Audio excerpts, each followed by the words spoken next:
Welcome to the debate. Our topic today, well, it centers on a really specific and frankly highly controversial document that's come out of the MIT Cognitive Musicology Unit. The report's formal title is Analysis of Kinesiological Manifestations of Performance Anxiety, or KMPA, and it has just thrown the academic music world into a sharp disagreement. That's right. And the subject is this very visible phenomenon, one that most people would probably know as jazz hands. The report, though, it gives it this very clinical name, type 2 decompression gestures, and they're mostly seen, or at least they were mostly observed, during solo performances at places like the Berklee College of Music. Exactly. So the central question that's really emerged from all this is, it's pretty foundational.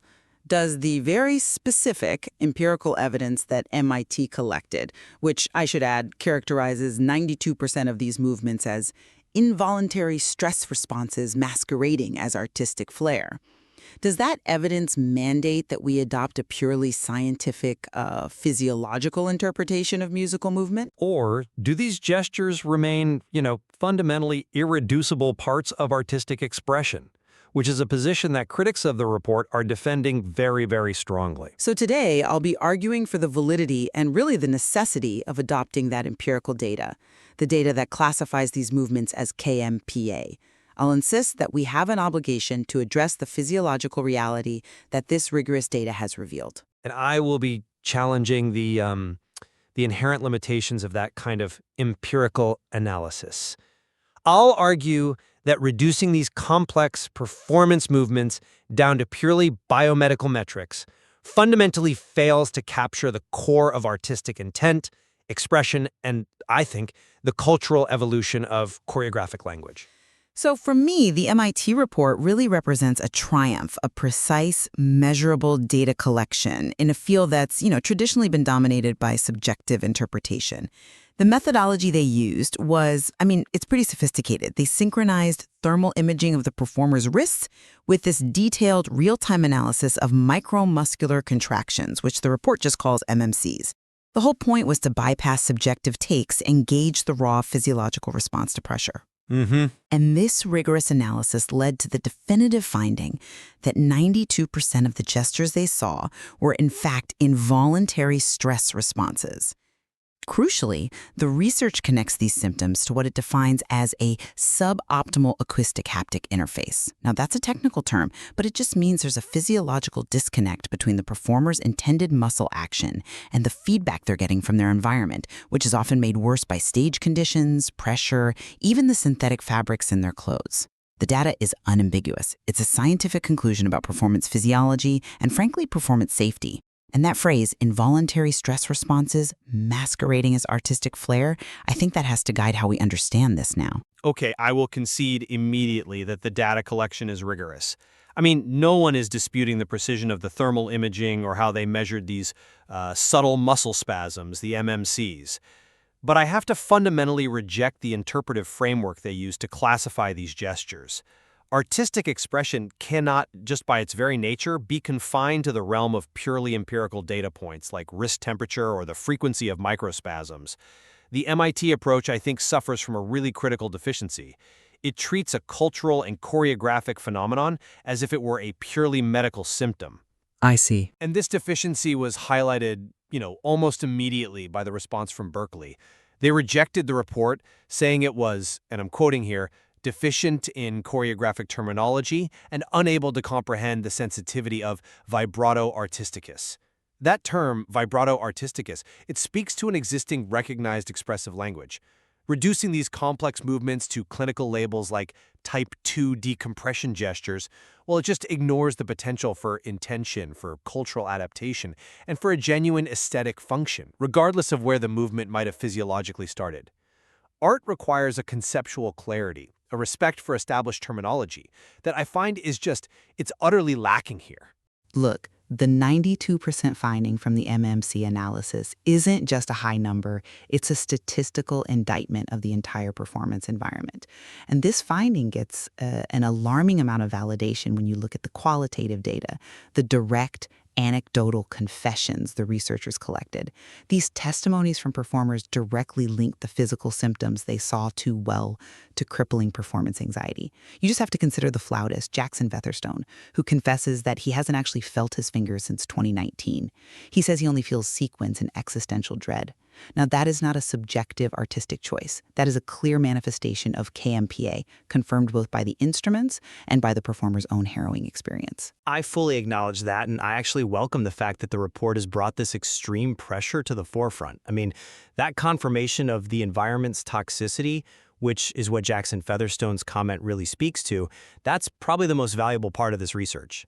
But the presence of high pressure does not automatically validate the MIT team's interpretation that the resulting movement is purely non-expressive pathology. The Berklee rebuttal is key here precisely because it asks that critical question.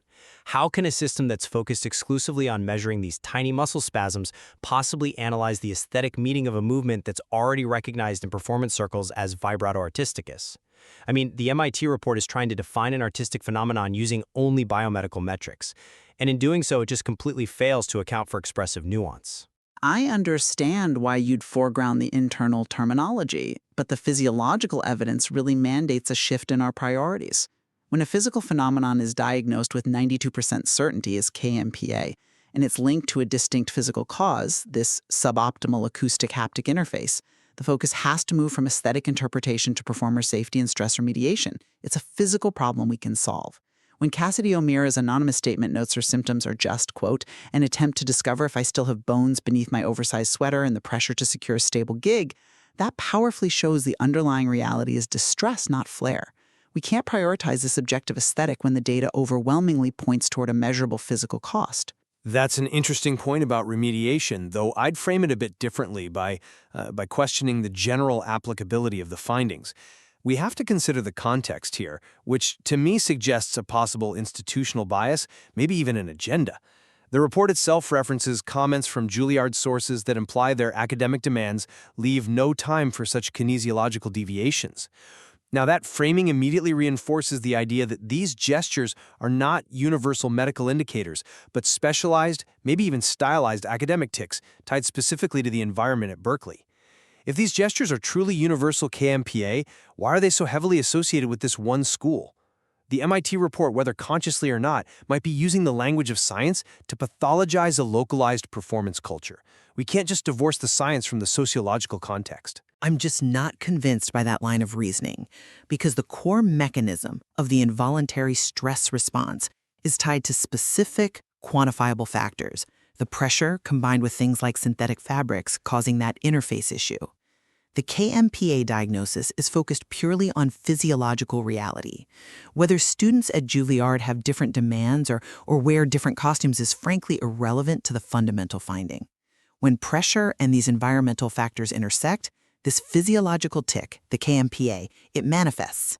This analysis gives us an objective, measurable explanation for a behavior that, before this study, was only categorized subjectively as flair. We're talking about human kinesiology. That science should transcend any institutional rivalries. But I come at it from a different way, just examining the scientific rigor itself, especially around that 92% finding. The language in the report, the use of the phrase masquerading as artistic flair, that reveals the researcher's inherent philosophical bias against interpretation. Let's just look at the numbers. If 92% of these gestures are involuntary, then by the study's own logic, the remaining 8% must be voluntary. Sure. So, if the research was truly aimed at understanding the entirety of performance expression, why did it not dedicate any significant time to analyzing that 8%?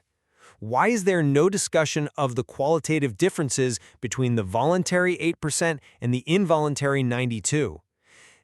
The lack of exploration there suggests to me that the study was designed exclusively to find evidence of stress, not evidence of expression. Artistic expression is just far too vast to be confined by a study that appears to have deliberately ignored the voluntary margin of movement. That is a crucial statistical point, but I think you're misstating its implication. In a scenario where human health and well-being are at stake, the focus must be overwhelmingly on the 92% that signals distress. If a movement is statistically traceable, in the vast majority of cases, to physical and psychological stress to existential dread, then treating it as a legitimate artistic element isn't just scientifically inaccurate, it's, I would argue, irresponsible. We're talking about behaviors that have moved from stylistic choice into the realm of pathology. The primary focus has to become remedial, addressing the pressure, modifying the environments, and fixing the suboptimal acoustic-haptic interface. To dwell on the 8% is to dismiss the pervasive, documented suffering of the majority. That's a compelling argument based on prioritizing health. But have you considered how artistic function can evolve past its origin? I mean, even if we accept that the type 2 decompression gesture started as purely physiological stress, that movement has clearly entered the established visual and choreographic language of performance within these academic settings. Once a tic is observed and replicated, it can become a trope, and a trope can become a performance signature. Berklee's immediate focus on choreographic terminology confirms that the performance community has integrated and perhaps even stylized these movements, regardless of their anxious roots. We see this in other arts. Sometimes the most distinctive elements are born out of struggle. To classify the movement purely as a symptom denies the agency of the performer to incorporate and transform their own physiological reality into aesthetic content. But that's the thing. The term involuntary is the key variable here. If a movement is involuntary, the performer is not choosing it. Their body is responding to stress. If 92% of the movement is an unconscious tremor caused by that acoustic-haptic interface issue, the performer doesn't have the agency to transform it into art. They're just demonstrating a measurable physical response. We should be focused on giving the performer back control of their own body, not celebrating the symptom of their distress. But the artistic process isn't a clean, binary choice between involuntary tremor and conscious flourish. Once a movement enters the cultural landscape of a performance space, it gains meaning. Even if it starts as a genuine tremor, the performer then operates within that reality. They might choose to lean into it or amplify it. Cassidy O'Mara's confession, which you cited, frames her symptoms as an attempt to discover if I still have bones. That is a highly self-aware, almost poetic way of describing distress. That awareness is agency. The MIT report fails because it can't measure the moment a performer transforms the pathological source material into a statement about the pathology itself. It just reduces a statement of existential dread to mere MMCs. I understand the pursuit of nuance, but the material dictates we look at the mechanism first. If the distress is rooted in a correctable physical environment, the suboptimal acoustic-haptic interface, then our immediate concern should be performance health. The empirical evidence provides us with a clear path to remedial action. To insist on calling KMPA Vibrato Artisticus is frankly to romanticize suffering. But what we're really debating here is the definition of intentionality. If the physical movement starts as KMPA, but the cultural environment demands that movement, and the performer knows it will happen and prepares for it, where does involuntary end and intentional begin? The MIT report tries to define this complex interaction solely through the frequency of muscle contraction, failing to acknowledge that the meaning of the contraction is layered and socially derived. By focusing only on the involuntary nature of the 92%, they ignore the potential for the kind of contextual intention that defines performance. In the end, the material highlights this profound tension. The rigorous application of synchronized thermal imaging and muscle contraction analysis successfully identified the vast majority of what we call jazz hands as KMPA. This groundbreaking finding, that 92% of the gestures are stress responses linked to a specific addressable problem, demands a fundamental reconsideration of how we categorize these behaviors. We have to look beyond surface aesthetics like artistic flair to address the measurable physiological and psychological costs of this intense pressure. And conversely, the MIT report, while providing vital, concerning information about the intense pressure in academic music, risks obscuring the intentionality, the culture, and the expressive function these movements hold. Reducing complex gestures exclusively to involuntary micromuscular contractions fails to capture the complexity of human adaptation and the cultural integration of movement. So for me, the tension between objective, empirical measurement and subjective choreographic sensitivity remains acutely unresolved. We have explored the deep philosophical divide between physiological analysis and artistic interpretation surrounding the very specific evidence from the MIT Cognitive Musicology Unit. We hope this exchange allows our listeners to appreciate the inherent complexity in understanding human expression, especially when you're trying to differentiate between a truly involuntary stress response and a movement that may have evolved into an intentional aesthetic statement within the challenging world of music academia.